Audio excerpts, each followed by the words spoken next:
Perlu diingat bahwa setiap benda itu mengandung energinya sendiri-sendiri. Contoh, ketika Anda melakukan terawangan, kemudian benda yang mau diterawang itu dipegang, lalu difoto. Maka tangan yang digunakan untuk memegang benda itu sudah mengandung energi sendiri dan bisa jadi atau sangat dimungkinkan energi tangan itu mengganggu, membuat bias ya, energi murni yang ada pada benda yang akan diterawang, sehingga hasilnya kemudian menjadi tidak akurat. Oleh karenanya, selalu Mbak Wira tekankan bahwa apabila melakukan terawangan, fotokan bendanya saja, jangan dipegang. Boleh diletakkan di atas kasur, di atas meja, di atas lantai, terserah. Yang penting jangan dipegang. Itu yang pertama. Yang kedua, apabila Anda melakukan terawangan badan, maka pastikan badannya saja yang difoto. Jangan sambil megang keris, bawa tombak, ngantongin tembang liring, pakai cincin mustika dan sebagainya. Jangan. Kenapa? Karena benda-benda yang Anda kantongi dan yang Anda kenakan itu akan mengganggu kemurnian energi badan. Sehingga ketika diterawang sangat berpotensi membuat hasilnya tidak akurat.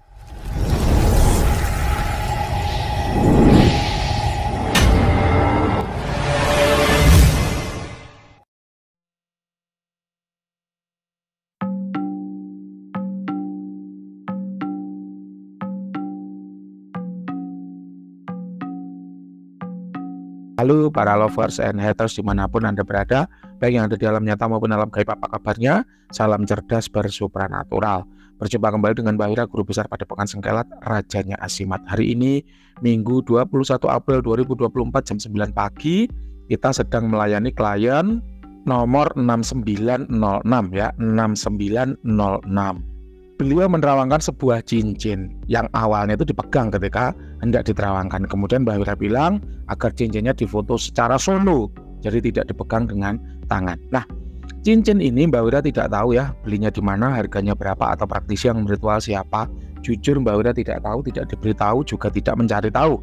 Supaya apa? Supaya hasil terawangan itu tetap objektif tanpa dipengaruhi oleh rasa segan ya atau sungkan akibat kenal dengan siapa penjualnya gitu ya.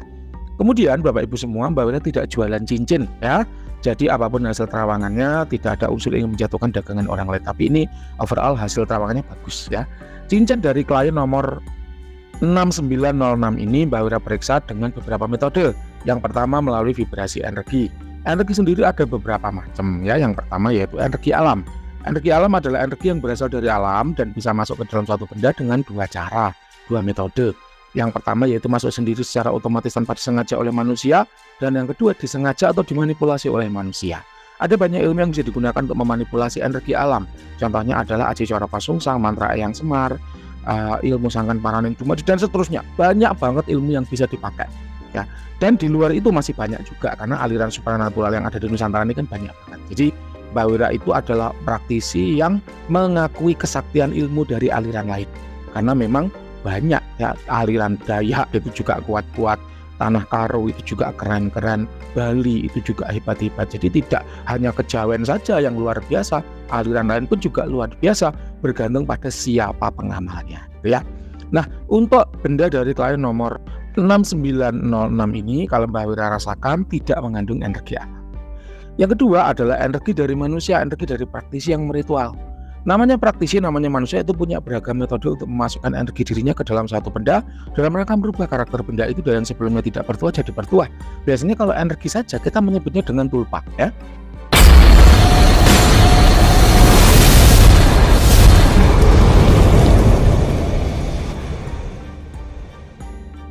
Nah, mengisi benda dengan tulpa ini ada metodenya, ada tekniknya, ada seninya. Misalnya dengan metode blessing ya, kalau yang Mbak Wira lakukan saat ini dengan membuat azimat pakem tabaruk itu blessing ya. Kemudian ada dengan prana. Kalau prana ini misalnya Mbak Wira menghimpun energi alam yang murni, yang positif, kemudian Mbak Wira masukkan ke dalam benda dalam rangka memberikan manfaat positif bagi pengguna benda itu. Nah, itu adalah namanya pakem prana ya. Dan banyak lagi teknik-teknik yang bisa digunakan ya, karena memang teknik mengisi benda dengan energi ini ada banyak.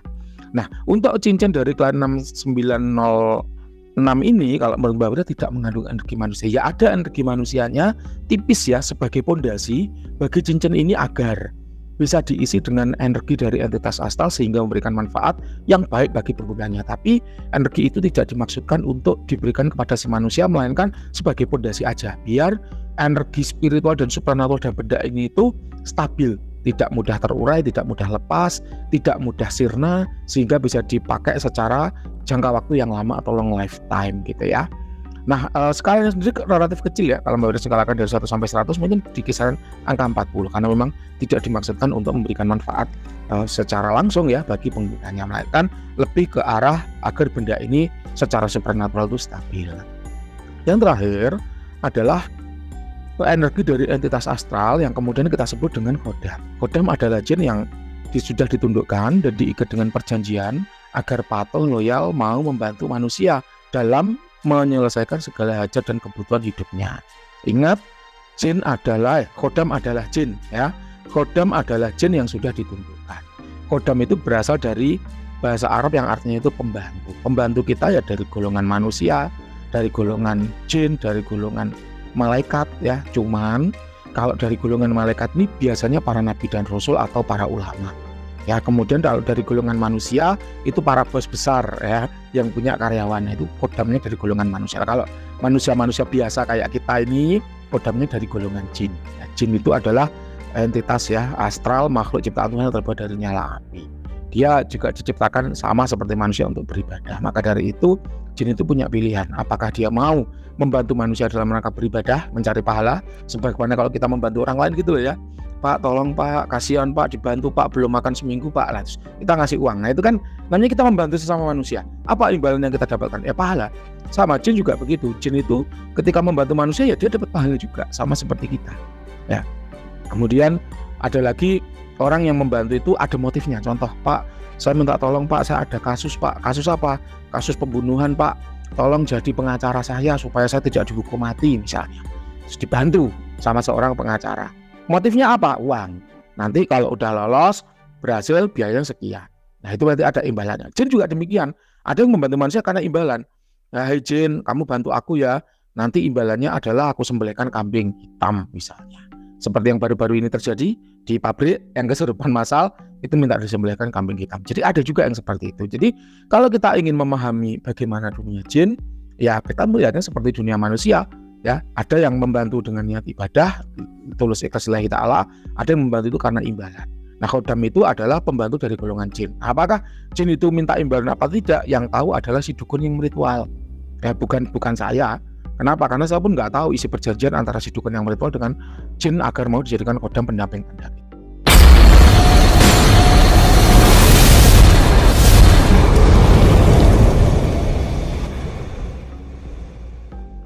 Kembali. Nah, khodam ini ya kalau Mbak Wira rasakan secara karakter energi itu hangat menolak, yang menjadi tanda bahwa dia memiliki tuah untuk proteksi yang baik. Namun saat Mbak Wira melihat ada semburat ya aura biru yang menjadi tanda bahwa ini memiliki tuah untuk pengasihan yang bagus. Jadi tuahnya selain diproteksi juga pengasihan yang bagus gitu ya. Nah, untuk melihat lebih rinci, lebih detail seperti apa isinya, seperti apa karakter entitasnya, maka Mbak Wira menggunakan metode yang berikutnya, namanya metode visualisasi. Dengan metode ini, Mbak Wira berusaha menangkap tanda-tanda visual atau manifestasi dari karakter energi yang dimiliki oleh si khodam tersebut. Kenapa? Karena yang namanya khodam itu, Bapak Ibu ya, dia adalah makhluk atau entitas yang berasal dari dimensi energi. Oleh karenanya, dia tidak memiliki wujud pakem atau wujud kaku seperti manusia. Kalau manusia ini kan dari dimensi nyata, dimensi manusia ya. Dimensi manusia ini cirinya apa? Dia punya fisik, punya bentuk fisik. Kalau manusia ya punya tubuh, punya daging. Sementara kalau jin kan dari dimensi energi. Kalau di dunia manusia itu ada namanya energi listrik, energi cahaya, energi panas, itu kan semua nggak memiliki bentuk. Nah, sama jin juga demikian. Kalau kita melihat ada bentuk, itu adalah gambaran dari karakter energinya dia atau manifestasinya.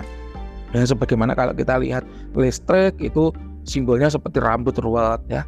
Itu adalah manifestasi saja, tapi sebetulnya dia tidak memiliki bentuk, tidak memiliki wujud, tidak memiliki tubuh sebagaimana manusia. Kita kembali.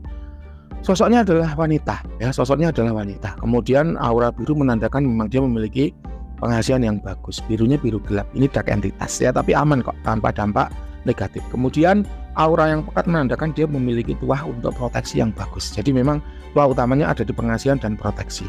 Ini adalah dark entitas aman tanpa dampak negatif. Jadi walaupun dark entitas tapi tidak ada masalah yang ditimbulkan. Asalnya dari gua. Menurut Mbak Wira ini adalah jin perairan, ya jin air atau jin laut. Ya. Kemudian usia Khodam tua, relatif tua ya, 3.200 lah ya. Standar tua Mbak Wira 3.000. Jadi selalu diingat apabila Anda tanya usianya berapa, tanya juga standar tuanya berapa. Kalau Mbak Wira itu standarnya 3.000. Di atas 3.000 itu udah tua, 3.200 berarti udah sangat tua. Kemudian dengan level power 90 karena memang energinya itu bagus banget ya, kuat kenceng. Kemudian untuk tuahnya ini kalau menurut Mbak Wira udah aktif, udah jalan ya, bisa digunakan, siap dipakai.